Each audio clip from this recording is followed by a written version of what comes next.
Let's move on now, and the Jubilee Coalition is now planning to try again to have the country withdraw from the Rome Statute. Legislators, led by the Senate and National Assembly majority leaders, say the government will take its war against the ICC to a conference of the Rome Statute Member States in December. As Rita Tinina reports, the legislators who are accusing the ICC of shifting goalposts want the hague-based court to terminate all the Kenyan cases.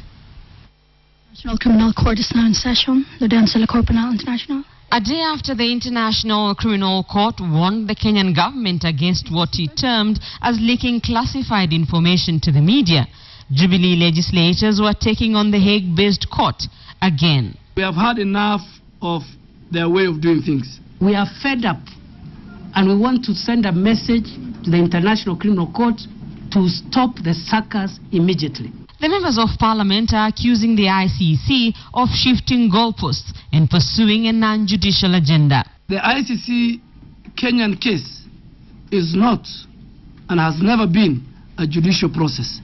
It has been a political process. The ICC on the 8th of this month summoned President Uhuru Kenyatta to appear in person for a status conference, even as prosecutor Fatou Bensouda asked for a deferral of the case against the president to allow her collect more evidence.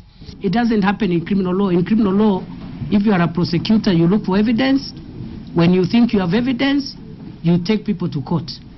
The prosecutor requested the court to postpone the cases to 2017. 2017 means something to each and every Kenyan. It's the next general election.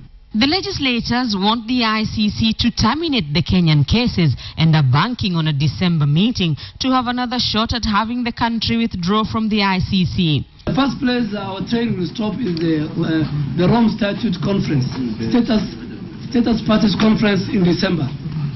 Because we are a member of the Rome Statute, we have an equal membership just like some other countries in Western countries have. That is where we will take our home. The quest to disengage from the ICC has been a long drawn-out process that began in 2011 when the government challenged the admissibility of the Kenyan cases before the ICC. The same year saw the then Vice President Kalonzo Musyoka engage in shuttle diplomacy to try and have the Kenyan cases deferred. Last year, Parliament approved a motion to have Kenya withdraw from the ICC. The African Union in a summit in Addis Ababa also demanded a deferral of the Hague trial against President Uhuru Kenyatta. It also passed a resolution stating that no sitting African head of state should appear before the ICC. And the latest move by legislators may just add to the list of efforts by Kenya to cut ties with the ICC. Lawyers and anti-ICC forces say that a withdrawal from the ICC will not shield either President Uhuru Kenyatta or his deputy William Ruto from prosecution at The Hague. Rita Tinina, KTN.